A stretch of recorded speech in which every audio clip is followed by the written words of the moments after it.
আল্লাহ রাব্বুল আলামিন মানুষকে যখন বিচারের জন্য ডাকবেন তখন তার এই আকৃতিটা পুরা পাল্টিয়ে ফেলবেন।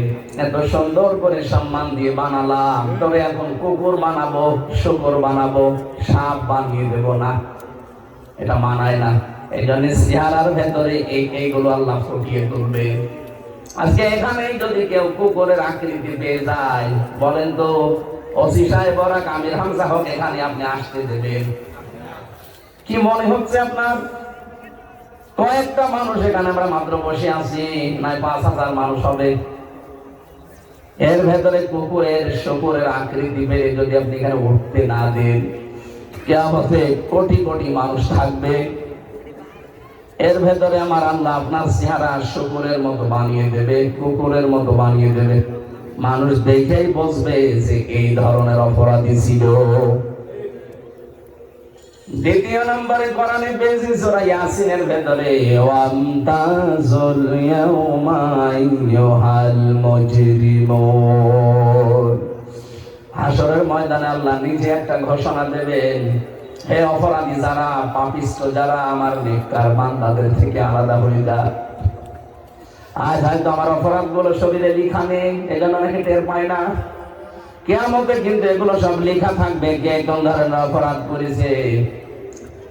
ময়দানে মাহশারে যদি আল্লাহ বলে, হামজা আজকে আমার নেককার বান্দা বান্দীদের থেকে তুই বের হয়ে যা, কি অবস্থান তৈরি হবে ওইটার সামনে নিয়ে আপনি বলেন। এজন্য হক কথাগুলো আমার ছড়ানো দরকার। আপনি যদি মেনে নিতে পারেন তো ভালো, আপনার কপাল খুলবে। যদি মেনে নিতে না পারেন, আপনার জন্য আল্লাহ আগুন তৈরি করে রেখেছে। ইন্না আ'তাদনা লিয-যালিমিনা নার। আল্লাহ বলেন আমি নিজে তার জন্য আগুন তৈরি করে রাখলাম। বলেন নাউযুবিল্লাহ। তাহলে আপনাদের দায়িত্ব চুপ থাকার শোনা, আর আমার দায়িত্ব পৌঁছিয়ে দেওয়া সঠিকটা। আমি সেই নিয়ত নিয়েই বসেছি। আজকের আলোচনাটা হেদায়েতমূলক আমি করব ইনশাআল্লাহ। আমাদের আজকের বিষয় হচ্ছে সমন্বয়। কি বললাম? বলেন না কেন? কি সমান না? আজকে যে তেলাওয়াত করলাম সূরা সেজদা 18, 19, 20, এতগুলো আয়াত আমি কোনো তাফসীর মাহফিলে পড়ি না, খুব পড়লেও এক আয়াতের অর্ধেক পড়ি। আজকে পুরা 3 আয়াত পড়েছি, সময় পেয়েছি, এই জন্য থাকবে তো ইনশাআল্লাহ। আমরা তাফসীর আকারে কথা বলবো। সমন্বয় যেহেতু বলেছি, আমরা সেজদা সূরা সেজদা থেকে পড়েছি। এতবার একটা সুন্দর সূরা, সূরা সেজদা, 30টা আয়াত আছে, 3টা রুকু আছে। কোরআন শরীফের ভেতরে 30 আয়াত বিশিষ্ট সূরা আমি পেয়েছি 2টা, সূরা মুলুক আর সূরা সেজদা। বিশ্বনবী সারাটা জীবনে 2টা সূরা পড়ে তারপরে ঘুমাতেন। বলেন সুবহানাল্লাহ। এত দামি সেজদা, নাম শুনলেই বোঝা যাচ্ছে এর ভেতরে এমন একটা কিছু আছে যেটার উপরে আমার আল্লাহ খুশি হয়।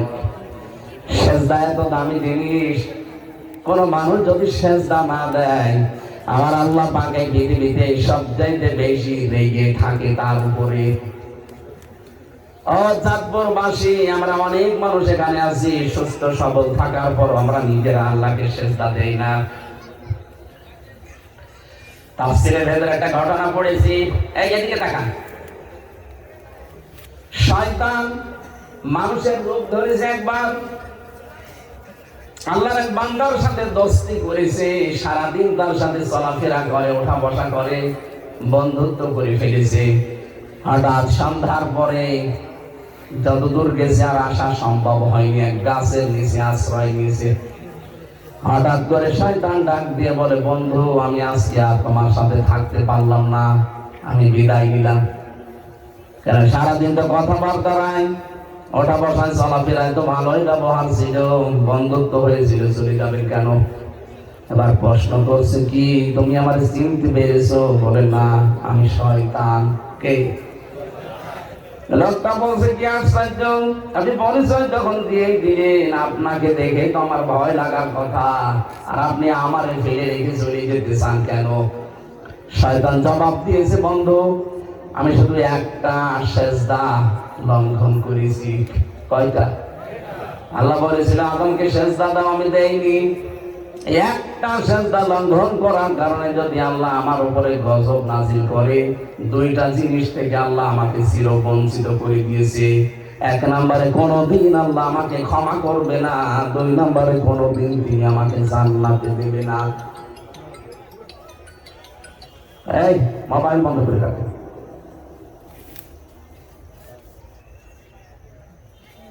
অথচ আজকে 24 ঘন্টা তোমার সাথে আছি, 24টা ঘন্টায় তোমার উপরে 17টা সেজদা ফরজ ছিল।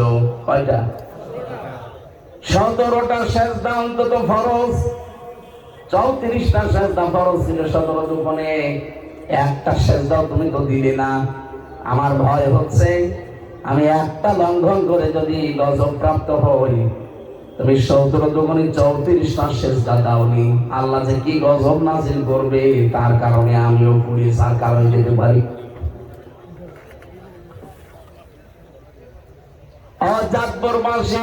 যেহেতু এলাকা মুসলমান বেশি, অন্য ধর্মের লোক সেরকম নেই, আমরা জানি সেজদা দেন না। আপনি মুসলমান দাবি করেন কোন কারণে? নবীজি জানিয়েছেন একজন অমুসলিম আর মুসলমানের ভেতরে পার্থক্য প্রথমে এইটা যে মুসলমান সেজদা দেবে, অমুসলিমরা সেজদা দেয় না।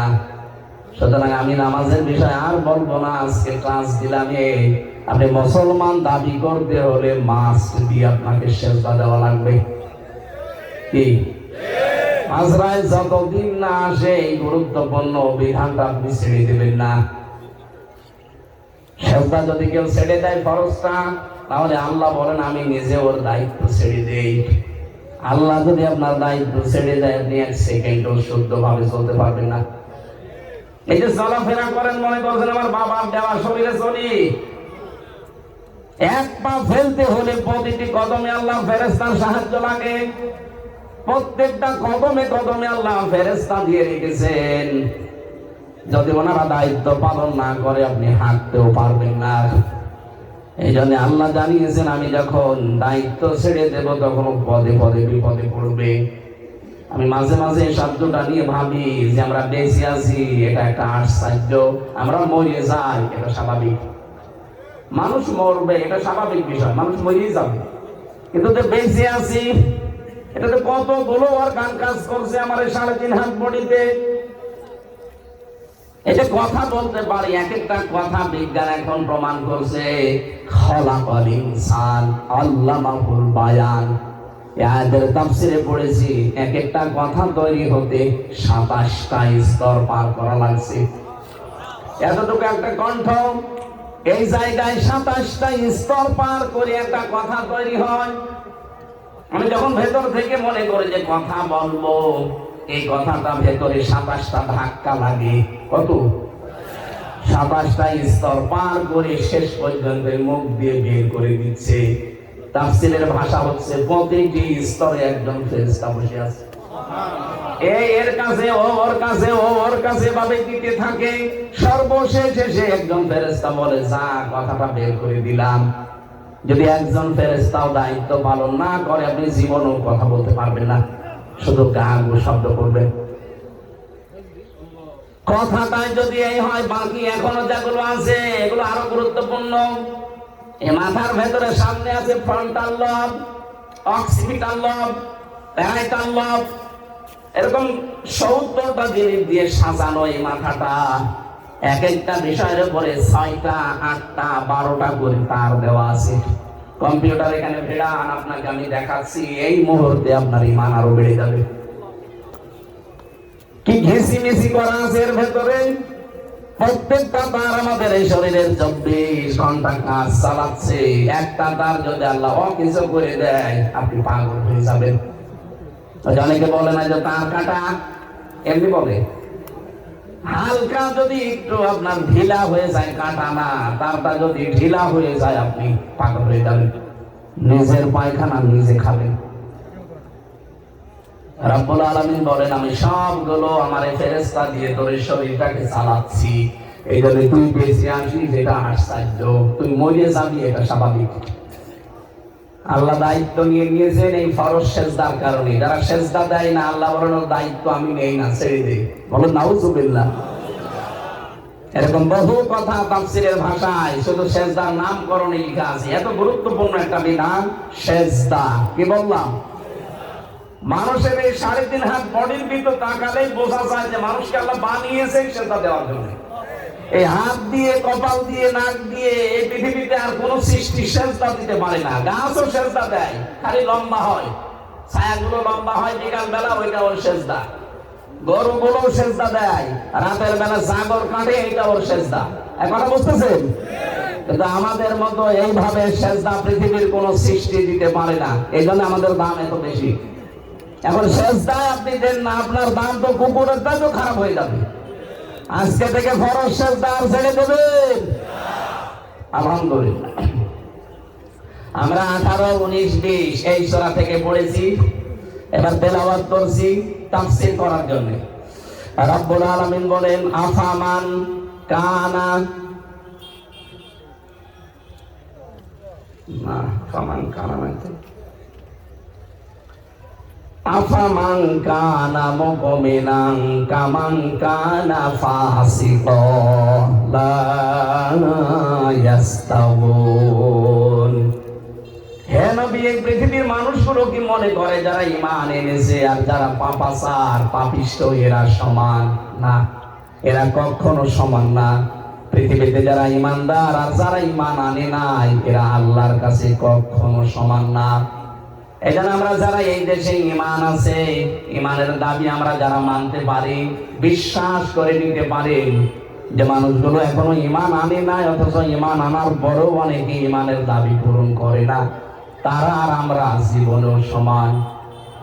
বলেন বলেন। লা ইয়াস্তাওয়ি আসহাবুন নারি ওয়া আসহাবুল জান্নাহ, আসহাবুল জান্নাতি হুমুল ফাইজুন। কখনোই সমান না। যারা জাহান্নামে যাবে আর যারা জান্নাতে যাবে এরা কখনো সমান না। যারা জান্নাত পাবে এই মানুষগুলোর জীবন সফল। চাঁদপুরবাসী হেদায়েতের নিয়ত কথাগুলো শোনেন। এ পৃথিবীর ময়দানে সফল আমার আল্লাহর দৃষ্টিতে ওই লোকটা, সফলতা পেয়ে গেছে ওই লোকটা ফামান যুহজিহা আনিন নার ওয়া উদখিলাল জান্নাতা ফাকাদ ফাজ। সূরা আলে ইমরানের 185 নম্বর আয়াতের মাঝের অংশে আছে রব্বুল আলামিন বলেন যেই লোকটাকে আমি আল্লাহ আস্তে আস্তে জাহান্নামের কাজগুলো ছেড়ে দেওয়ার তৌফিক দেই, জান্নাতের কাজগুলো আস্তে আস্তে করার সুযোগ করে দেই, এই লোকটার জীবন সফল। আপনি এখন নিজের দিকে ভাবেন তো, জাহান্নামের কাজ কি আপনি ছেড়ে দিতে পারছেন? জান্নাতের কাজের দিকে কি এগিয়ে যেতে পারছেন? এটা প্রথম অর্থ। দ্বিতীয় অর্থ হচ্ছে চূড়ান্ত সফলতা ওই মানুষ পাবে যাকে জাহান্নামের আগুন থেকে মুক্ত করে আমি আল্লাহ জান্নাতি বলে ঘোষণা দিয়ে দেব। আসল হার জিতের খেলা পৃথিবীর ময়দানে হয় না। ইয়াউমা ইয়াজমাউকুম লিয়াউমিল জামঈ যালিকা ইয়াউমুত তাগাবুন। আসল হার জিত হবে কিয়ামতের ওই কঠিন ময়দানে। ওই দিন কেউ একজন আর একজনের সমান হতে পারবে না। সুতরাং আসল হার জিত যেহেতু সামনে আসতেছে, এইটার জন্য এখন থেকেই প্রস্তুতি নেওয়া আমাদের। যারা ফাসিক ফুজ্জার, যারা গুনাহগার, যারা ঈমানদার, যারা মুমিন, আপনি এদের কাজকর্ম, কথাবার্তা, অ্যাক্টিভিটিস, এদের বিশ্বাস কোনোটাই এক সমান পাবেন না। পুরাটা দেখবেন এদের সব দুই রাস্তায়। কোনদিন এরা এক রাস্তায় এদেরকে আপনি পাবেন না। যারা ঈমানদার এই মানুষগুলো কোনদিন অনর্থক কথা এবং কাজ করে সময় নষ্ট করবে না। ভালো করে বুঝবেন, এদিকে তাকান। والذين هم عن اللغو معرضون। সফল কাম মুমিন যারা, তারা কখনো অনর্থক কথা কাজে এরা সময় নষ্ট করে না। অনর্থক কথার কাজ কি? যে কথা বলতে গেলে চিন্তা করা লাগে যে কথার দ্বারা দুনিয়া আখিরাতে কোনো উপকার আছে, যদি দেখেন না সঙ্গে সঙ্গে সেখানে থেমে যাওয়া লাগবে। কোন কাজ করতে গেলে যদি দেখেন এই কাজে আমার দুনিয়া আখিরাতের কোন উপকার আছে, যদি দেখেন না আপনি সঙ্গে সঙ্গে নিজেকে থামিয়ে ফেলবেন। এই মহরেগুন, লাভগুন, এই শব্দগুলোর ব্যাখ্যা আমি বিভিন্ন তাফসীরের সাথে মিলিয়ে দেখেছি। পৃথিবীতে সবচাইতে বড় অনর্থক কাজ হচ্ছে আল্লাহর জমিনে মানুষের তৈরি করা আইন কায়েম করার চেষ্টা করা। এটা এই দেশের মানুষকে আমরা বোঝাতে পারছি না। কোরআনের বাকি 50টা বছর চেষ্টা করেছিল এটা বোঝানোর, যে আপনারা লাভবান থেকে বিরত থাকেন, অনর্থক কাজ থেকে, অনর্থক কর্ম থেকে নিজেকে বিরত রাখেন, নয়তো সফল হতে পারবেন না। এটা 50টা বছর তিনি একটা কথা বুঝিয়েছেন। আমরা আমাদের এত মোটা গন্ডারের মতো কাটুকুটু দিলে নাকি 3 দিন পরে টের পায় গন্ডার। এক লোক শ্বশুর বাড়ি যাচ্ছিল, রাস্তার পাশে দেখছে একটা গন্ডার বাঁধা। গন্ডার কি কাটুকুটু দিয়েছে? কাটুকুটু বলবেন না? দেখে না গন্ডার হাসে না। 3 দিন পরে শ্বশুর বাড়ি থেকে আসার সময় দেখে গন্ডার হাসতেছে। ডাক দিয়ে বলে, বন্ধু 3 দিন আগে তোমার কাটুকুটু দিলাম, তখন তো হাসলে না, এখন হাসতেছ। গন্ডার বলে, বন্ধু এই 3 দিন পরে চামড়া ভেদ করে আমার কাটুকুটু লেগেছে। গন্ডারের কাটুকুটু লাগে কয়েকদিনের ভেতরে, আর আমাদের না না অনেকে বছর সঙ্গে সঙ্গে। কিসের সঙ্গে সঙ্গে? এত কাটুকুটু দেওয়া হয় কোরআন দিয়ে, হাদিস দিয়ে, আখিরাতের কথা দিয়ে, কই কিছুই তো মনে হয় না আগে যা ছিল তাই। এখানে আজকে আমরা কাটুকুটু দিচ্ছি কোরআন দিয়ে, যারা অনর্থক কথা এবং কাজে আছেন। পৃথিবীতে যত অনর্থক বিষয় আছে সবচাইতে অনর্থক হচ্ছে মানুষের তৈরি করা আইন। কথা বলুন, আল্লাহর এই জমিনে আল্লাহর পাঠানো আইন বাদ দিয়ে যারা মানুষের তৈরি করা আইন বিজয়ী করতে চান, আপনি কিন্তু অনর্থক কাজে আছেন। এরপরও যদি কেউ না বোঝার ভান করে থাকেন, এদিকে আসেন, কানের নিচে 2টা দিলে তখন টের পাবেন। কোরআন শরীফ দিয়ে, বুখারী শরীফ দিয়ে তো হচ্ছে না, আপনার বুখারী শরীফ দেওয়া লাগবে। আপনার বিবেক কি মরে গেছে না কুকুরে পোশাক করেছে? কোন কারণে আপনি মানুষ হয়ে মানুষের তৈরি করা আইন কায়েম করার চেষ্টা করবেন? আজ পর্যন্ত কোন কুকুরকে দেখেছেন একটা কুকুর হয়ে আর একটা কুকুরের আইন মানে? কথা বলে না কেন? এত বড় সৃষ্টি আমরা, সর্বশ্রেষ্ঠ সৃষ্টি, এর বড় কোন কারণে মানুষের তৈরি করা আইন এখানে কায়েম করা লাগবে? আজকে থেকে তওবা করেন। আমি জানি আপনার হেদায়েত কপালে থাকলে আজকে হয়ে যাবে, আর হেদায়েত যদি আপনার না থাকে ওই গিরিশচন্দ্র সেনের মতো পুরা কোরআন শরীফ আপনাকে গলিয়ে খাওয়ালেও আপনি পথ পাবেন না। গিরিশচন্দ্র সেন আমাদের চাইতে কোরআন কম পড়েনি, কম বোঝেনি, কম লেখেনি, আমাদের চাইতে বেশি লিখেছে। কারণ তাফসীর লিখেছে, অর্থ তো লিখেছে, ও তাফসীরও লিখেছে। আমি বিশ্ববিদ্যালয়ে পিএইচডি যখন জমা দিয়েছিলাম তখন দেখেছিলাম ও কিন্তু গিরিশচন্দ্র সেন শুধু কোরআনের বাংলা অর্থ করেনি, ও তাফসীরও করেছে। এখানে যারা আলেম বসে আছে জিজ্ঞাসা করেন তো, প্রতিটি শব্দের কোরআনে কারিমে যত শব্দ আছে প্রতিটি শব্দের অর্থ বলতে পারবে এরকম আলেম এখানে আছে না? নেই। কেউ বুকে হাত দিয়ে বলার সাহস নেই, আমিও না, কারণ আমি পড়েছি কিন্তু আমার মনে নেই, আমার এখন দেখা লাগবে। অথচ একটা হিন্দু মানুষ ওরা কোরআন শরীফের তো একটা শব্দের একা একটা অর্থ না, একাধিক অর্থ জানা ছিল না, তো তাফসীর করলো কি করে? এক একটা শব্দের একাধিক অর্থ আপনার জানতে হবে, এবং শব্দের ভাঙা কি করে, শব্দ ভাঙা লাগে, পরিবর্তন করা লাগে, এইটা আপনাকে আগে জানা লাগবে। ওই যে আমি শব্দ বললাম না সামিয়া, সামিয়া দিলে এমনি অর্থ হবে শোনো, আর ফাস্তামিউ দিলে গুরুত্ব সহকারে, মনোযোগ সহকারে। মানিত্তাবাআল হুদা বিগাইরিল কুরআন আদাল্লাহুল্লাহ।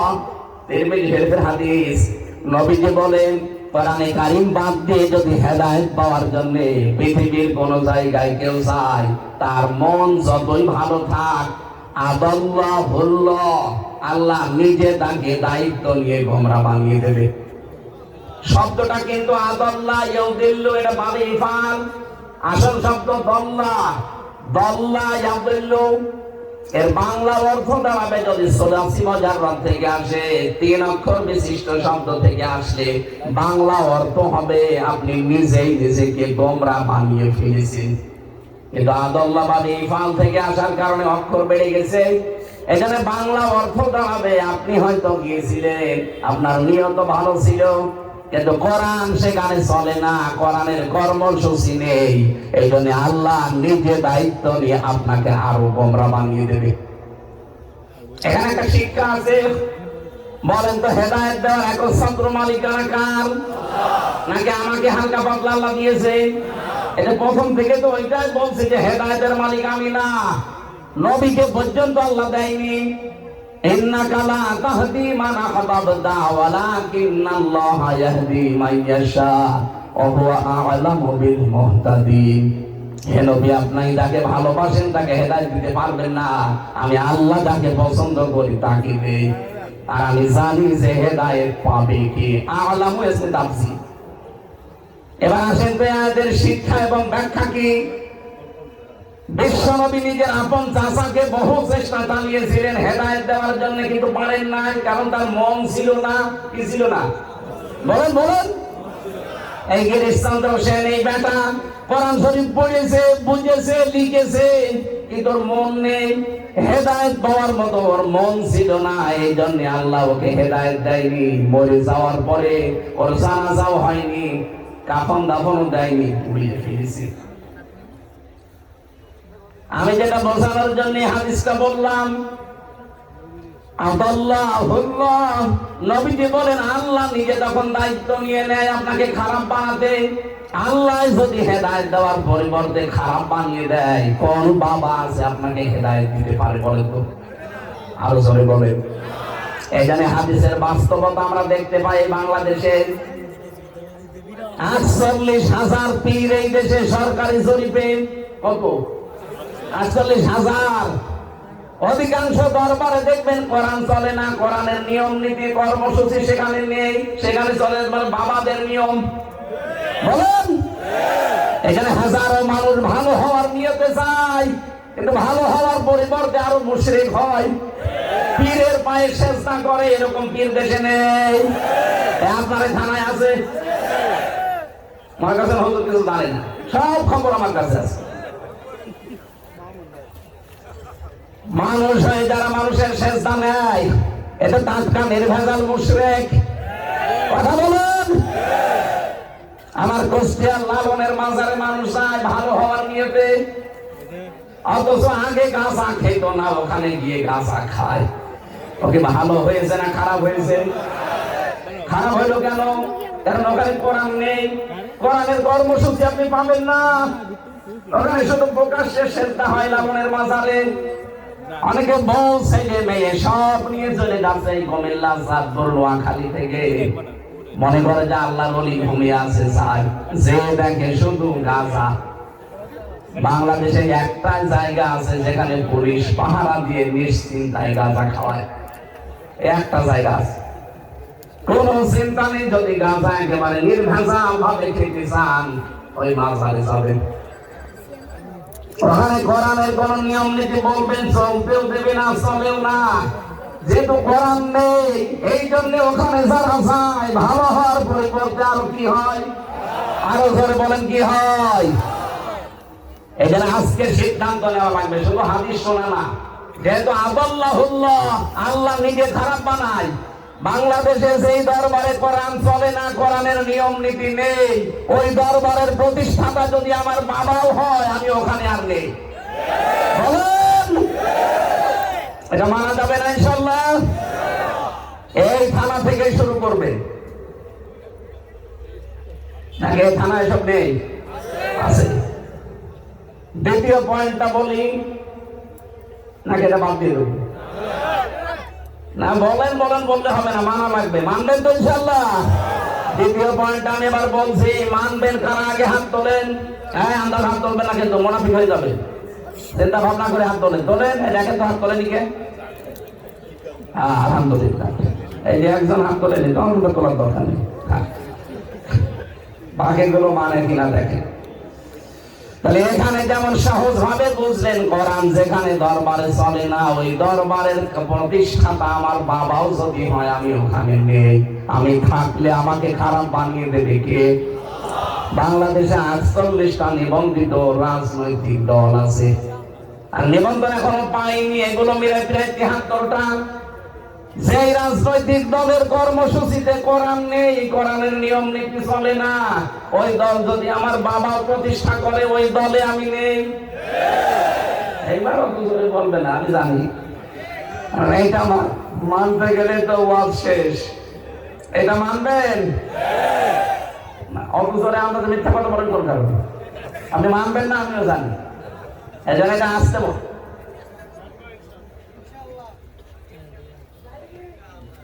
অন্তত এই সামিয়ানার নিচে যারা আছেন তারা তো বলেন যে কোরআন যেই দলে নেই, ওই দল যদি আমার বাবাও তৈরি করে থাকে, ওই দলে আমি আজকে থেকে আর নেই।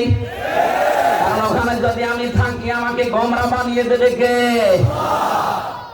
ওয়াজ হয়ে গেছে, এবার মনোযোগ করে যে না মানে কি দামি ওয়াজ আছে বাংলাদেশে দেখান, আমি সেই ওয়াজ করবো। ওয়াজ হয়ে গেছে না? মেনে নিতে পারলে এটাই যথেষ্ট। সারা বাংলাদেশে আমি হাদিসটা বলেছি, মানুষ যেভাবে হাত পেলে কথা দেয়, সব মানুষ যদি এই কথাটা ঠিক রাখতে পারতো, এদেশের সামনে কোরআনের রাজ কায়েম হওয়া কোনো ব্যাপারই না। কারণ কোরআন যেখানে নেই, আমি সেখানে নেই। তাহলে অনেক দল এমনি মাইনাস হয়ে যাওয়ার কথা না। যারা এই কথা বলতে পারে যে কোরআনের সাথে রাজনীতির কোনো সম্পর্ক নেই, ওদেরটা তো আগে মাইনাস হবে।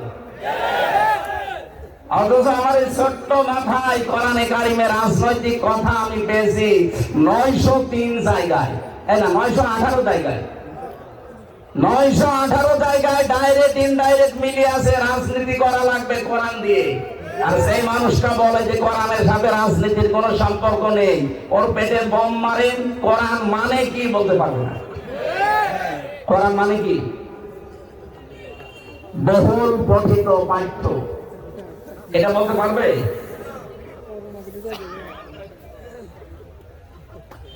আমার ভাইরা, আমি যে আয়াত পড়েছিলাম লাভবন শব্দের ব্যাখ্যা দেওয়ার জন্য, এই পৃথিবীতে যে মানুষগুলো মানুষের তৈরি করা আইন কানুন কায়েমের জন্য চেষ্টা চালান, আপনি কিন্তু অনর্থক কাজে আছেন। সময়টা নষ্ট করেন না। কিয়ামতের দিন যদি জান্নাত পেয়েও যান, কোন জিনিসের জন্য আপনার আফসোস হবে না।